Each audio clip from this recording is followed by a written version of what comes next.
और साथियों, आप देख रहे हो टीएफ न्यूज़ यानी से आरएल चौधरी की खास पेशकश। भारतीय थल सेना इंडियन आर्मी में सूबेदार के पद से सेवानिवृत्त होकर अपने गांव मुरलीपुरा पधारने पर फौजीबाई का जगह जगह फूलों की बरसात के साथ माला एवं स्यापा बंधवाकर किया जा रहा है स्वागत। बड़े हर्ष और उल्लास के साथ हम आपको बता दें कि जोबनेर क्षेत्र में पहली बार देखने को मिला ऐसा जोरदार स्वागत का मौका। हम आपको बता दें कि जोबनेर के समीप मुरलीपुरा के लाल इंडियन आर्मी से सूबेदार के पद से सेवानिवृत्त भगवान साहब जी गासिल के स्वागत में उमड़ा जन सैलाब। हम आज आपको दिखाने जा रहे हैं देश के वीर सपूतों की श्रेणी में आने वाले ऐसे वीर जाबाज योद्धा की स्वागत यात्रा, जो सबसे पहले श्री बंदे के बालाजी धाम के दर्शन से लेकर अपने निवास स्थान आने तक का स्वागत कार्यक्रम का लाइव वीडियो। इसके साथ ही हम आपको रूबरू कराएंगे फौजीबाई के स्पेशल लाइव इंटरव्यू के साथ। हम आपको दिखाने जा रहे हैं इनके गांव तक आने की स्वागत यात्रा की शानदार रूपरेखा का नज़ारा। सबसे पहले इन्होंने बंदे बालाजी धाम के दर्शन कर श्री बजरंगबली जी का आशीर्वाद प्राप्त किया। इसके पास ही स्थित ग्वाला बाबा जी के मंदिर में परिक्रमा देकर उनसे आशीर्वाद लिया। फिर दुल्हन की तरह सजी कार में बैठकर अपने गांव की ओर स्वागत रैली प्रस्थान हुई। फिर जगह जगह उनको रास्ते में रुकवाकर उनका स्वागत किया गया और साथ ही भारत माता व वीर जवानों के जयकारों के साथ जोबनेर ज्वाला नगरी की पावन धरा पर पहुँचे, जहां पर श्री कर्ण नरेंद्र कृषि विश्वविद्यालय के गेट पर पीएचडी विद्यार्थियों के द्वारा पहले से ही सूचना थी, इसलिए वो बेसब्री से इनका इंतज़ार कर रहे थे। और आते ही इनके ऊपर फूलों की बरसात हुई और फिर माला एवं स्यापा बंधवाकर वहाँ भी उनके उज्जवल भविष्य की शुभकामनाएं दी गई। कॉलेज रोड जोबनेर पर वेलकम स्टूडियो के प्रोपराइटर चित्रजी पूनिया के साथ ही जोबनेर फोटोग्राफर एसोसिएशन के अध्यक्ष एवं व्यापारी गणों, बैंक कर्मचारियों द्वारा फूलों की बारिश के साथ साथ माला एवं स्यापा बंधवाकर यहाँ भी इनका स्वागत किया गया और इनके साथ ही इनके उज्जवल भविष्य की शुभकामनाएं दी गई। उसके बाद में आगे चलते ही व्यापार मंडल जोबनेर के व्यापारीगण, इनके साथ साथ अन्य संगठनों के पदाधिकारी गणों के साथ साथ आसपास के क्षेत्रवासियों द्वारा फौजी साहब का भव्य स्वागत किया गया। इस कार्यक्रम में चार चांद के लगाने के लिए आसपास के क्षेत्रवासी भी मौजूद रहे। देश के जवान का स्वागत कार्यक्रम को देखकर आप भी सैल्यूट किए बिना नहीं रह पाएंगे। सूबेदार भगवान साहब जी के ऐसे भव्य स्वागत कार्यक्रम को देखकर इनके लिए कुछ मेरी ओर से 3 लाइनें हैं जो मैं बता रहा हूँ आपको। फिर एवं आदरणीय भगवान साहब जी, आपके सेवानिवृत्ति होने पर आपको बधाई। सेवा के इतने दिनों और वर्षों के बाद आपने जीवन में यहाँ शांतिपूर्वक नया अध्याय अर्जित किया है। आप प्रियजनों के साथ खुशियों से भरा एक लंबा और खुशहाल जीवन जिए।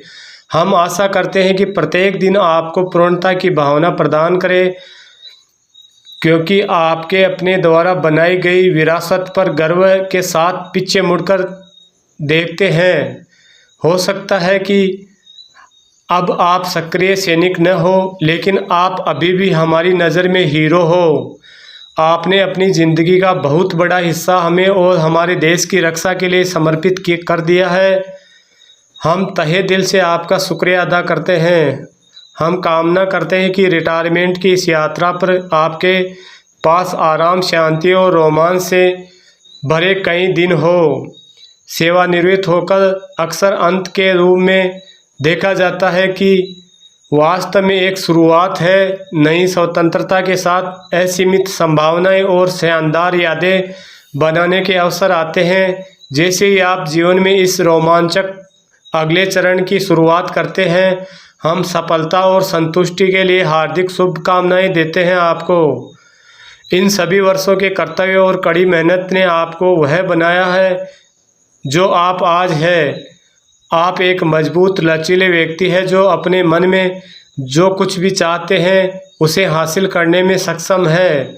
अब हम केवल कल्पना ही कर सकते हैं कि आप अपनी सेवानिवृत्ति के दौरान क्या अविश्वसनीय चीज़ें हासिल करेंगे।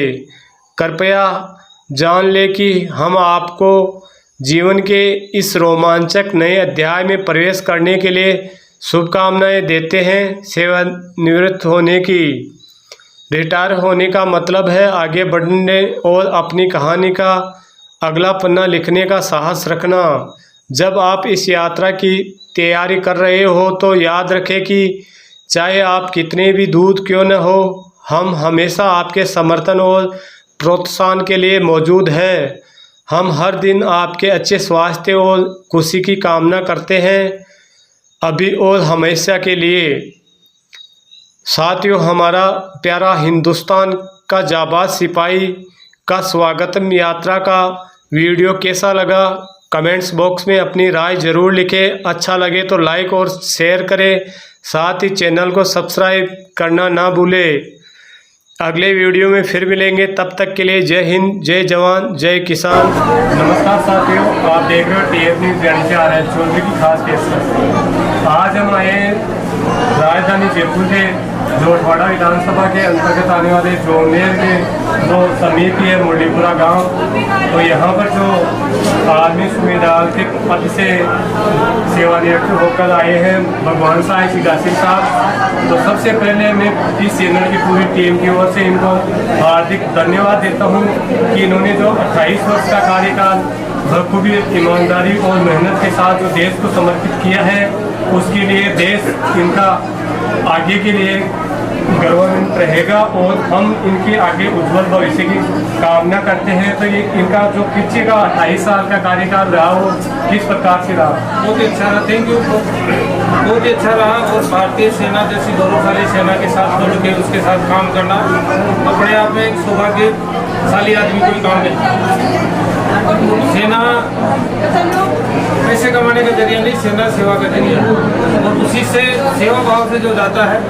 और भारतीय सेना से कि वो पॉलिटिकल रहते हुए पूरी देश की सेवा में जहाँ कहीं भी जरूरत पड़ती है तत्पर रहती है, और उस संस्था के साथ जुड़ के 28 साल तक उनके साथ काम करके अपने आप को मैं बहुत ही बड़ा सौभाग्यशाली मानता हूँ, क्योंकि उस संस्था के उस गौरवशाली संस्था के साथ मैं जुड़ा। सर, जैसे कि मान लो आजकल के जो बच्चे हैं वो थोड़ा सा मोबाइल और नशे की प्रवृत्ति में ज़्यादा है, तो इनको आप क्या मैसेज देना चाहोगे? देखो, सोशल मीडिया अपने आप में एक जहर है आज के समय में। तो सोशल मीडिया सिर्फ आदमी का दिमाग की हाईजैक नहीं कर रहा, वो नींद भी हाईजैक कर रहा, सब चीज़ें, वो एक लत है, वो नशे से भी बड़ी लत है, जिसमें हम अच्छा बुरा देखते नहीं हैं। किसी का भी आया और हम उस नशे को फॉरवर्ड कर देते हैं। तो सोशल मीडिया अगर चलाना है तो पहले IT का ज्ञान होना बहुत जरूरी है। बिना ज्ञान के किसी भी इंस्ट्रूमेंट को, किसी भी मोबाइल को चलाना अपने आप में बहुत ही बड़ा नुकसानदायक है, क्योंकि लोगों को पता ही नहीं है कि सोशल मीडिया में होता क्या है। सोशल मीडिया में सबसे बड़ा मतलब नुकसान वाली चीज़ ये है कि इसका कोई ऑथेंटिकेशन नहीं है, सत्यापित कोई भी नहीं कर सकता कि ये चीज़ मैंने बोला। और झूठी खबरें ज़्यादा फैलती है, देश में वैमनस्य फैल रहा है, धर्म के नाम पे, जाति के नाम पे। तो इस देश का सबसे बड़ा रोग है, इस रोग को हम सबको सभी को जागृत करके ही मिटा सकते हैं। नशा भी एक अपने आप में आज की पीढ़ी के लिए सबसे बड़ा अभिशाप बनता जा रहा है। नशे में लोग एक्सीडेंट करते हैं, मतलब घर के घर बर्बाद हो रहे हैं। तो हमें इसके लिए हम तो कोशिश करते हैं कि नशे की तरफ ना जाए और अपने आप को सही रास्ते पे चले। किताबों की तरफ लौटो, किताबों की तरफ लौटोगे तो ज्ञान बढ़ेगा, मोबाइल की तरफ लौटोगे तो ज्ञान और दिमाग दोनों। धन्यवाद। Thank you. इसके साथ ही जो इनकी बहन जी है वो इनको लेकर जो इस चैनल के माध्यम से क्या मैसेज देना चाहूँगी? सबसे पहले तो मैं आपको थैंक यू बोलना चाहूँगी कि आप एक रिटायर्ड आर्मी ऑफिसर के यहाँ पे आए और आपने उनको फील करवाया कि वो इस देश के लिए जो कर रहे हैं वो बहुत इम्पोर्टेंट जो है काम है। ये मेरे मामा जी हैं और इन्होंने 28 ईयर्स जो है इंडियन आर्मी को डेडिकेट किया है। और सारी जो सर्विस है हम करते हैं, जैसे टीचिंग हो गया, डॉक्टर हो गए, वो अपना टाइम डेडिकेट करते हैं किसी ना किसी सर्विस के लिए। हम उनमें पैसे भी देखते हैं कि कितना जो है सैलरी है, उसके अलावा हमें छुट्टियां भी मिलती है। लेकिन इंडियन आर्मी जो है उसमें ना तो आर्मी ऑफिसर्स जो होते हैं या एक सैनिक होता है वो पैसे देखता है, ना वो छुट्टियां देखते बचपन से देखते आ रहे हैं, मामा जी कभी भी दीपावली हो गया, होली हो गया या रक्षाबंधन हो गया, उस पर वो घर नहीं आ पाते। और हमारी जो ड्यूटीज़ होती है, जैसे मेरा जो है, तो हमारी ऐसे रहता है कि 10 to 5 हो गया, या कभी कभार आप ऑफ ड्यूटी जो ऑफ टाइमिंग रहती है उसमें ज़रूरत पड़ती है। लेकिन जो आर्मी या हमारे जो डिफेंस के सर्विसेज है, उनका 24/7 365 डेज सर्विस चलता रहता है, तो वो कभी शिकायत नहीं करते हैं। उसके अलावा हमें फैसिलिटी चाहिए होती है।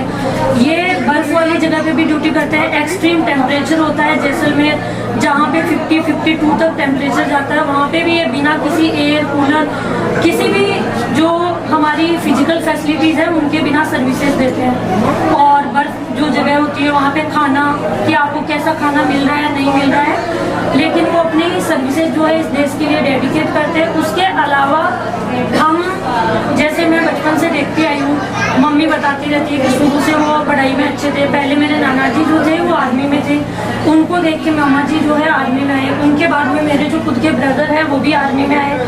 इन्होंने ना सिर्फ फैमिली को बल्कि जो समाज है उसमें एक अच्छा मैसेज दिया, सबको इंस्पायर किया कि आप इस देश के लिए कुछ कर सकते हो और आपको अच्छा काम करना है। आपको गलत, जो आजकल आपने जैसा कि बताया कि नशा हो गया या सोशल मीडिया का गलत यूज करना, वो सब ना करें और हम इस देश के लिए अपनी अपनी ड्यूटी जो है उनको बहुत अच्छे से निभाएं। अब जैसे इनका काम है देश को प्रोटेक्ट करना, बॉर्डर पे रक्षा करना, लेकिन उसके अलावा एज ए आम नागरिक हमारे भी कुछ कर्तव्य है जिनका अगर हम पालन करेंगे तो इन लोगों को भी अच्छा लगेगा।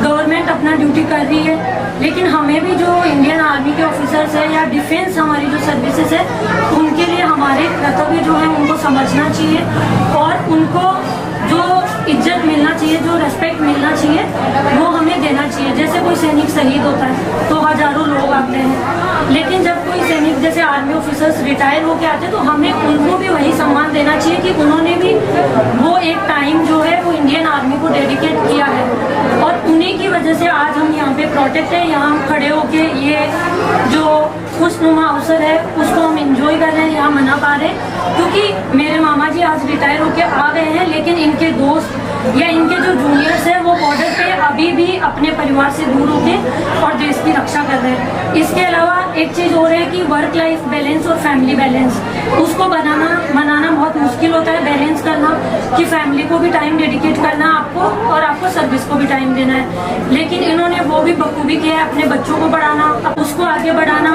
दूसरे जो बच्चे हैं उनको इंस्पायर करना।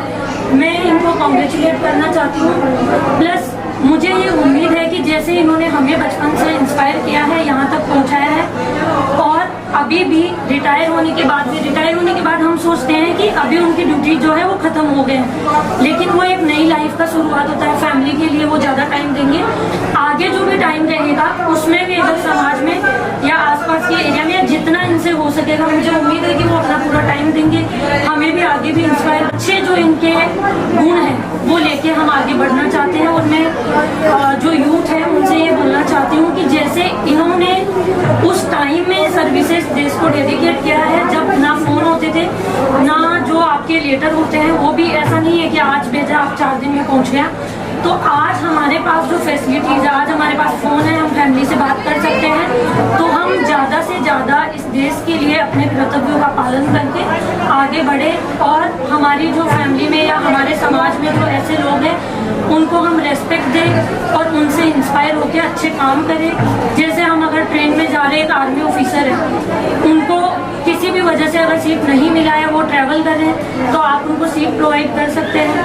आप जैसे डॉक्टर्स हैं तो ऐसा नहीं है, बहुत बार हम न्यूज़ में देखने को मिलता है कि एक सैनिक की जो वाइफ है वो कार्ड लेके बाहर खड़ी है, लेकिन उनके पास क्योंकि आधार कार्ड नहीं है तो उनको, वो इतनी पढ़ी लिखी नहीं होगी तो उनके पास आधार कार्ड नहीं है, तो उनको वो सर्विस नहीं मिली जो मिलनी चाहिए और वो बहुत सफ़र कर रही है। तो हमें इन चीज़ों में थोड़ी फ्लेक्सिबिलिटी लेके अवेयर होना चाहिए और जो हम टीवी में मूवीज़ करते हैं या हम उनको हीरो मानते हैं, तो मैं चाहती हूँ कि आने वाले टाइम में ये चीज़ बदले कि हम जिनको हीरोज़ बोलते हैं वो एक एक्टर है, वो एक एक्ट कर रहे हैं, प्ले कर रहे हैं वो चीज़, लेकिन जो रियल हीरोज़ हैं उनको हम वो चीज़ दें। जैसे आपने उड़ी मूवी देखी होगी, उसमें बहुत लोगों ने पैसा कमाया, 500 करोड़ ये, लेकिन उसके पीछे जो लोग हैं जिन पे वो मूवी बनी है, हम उनको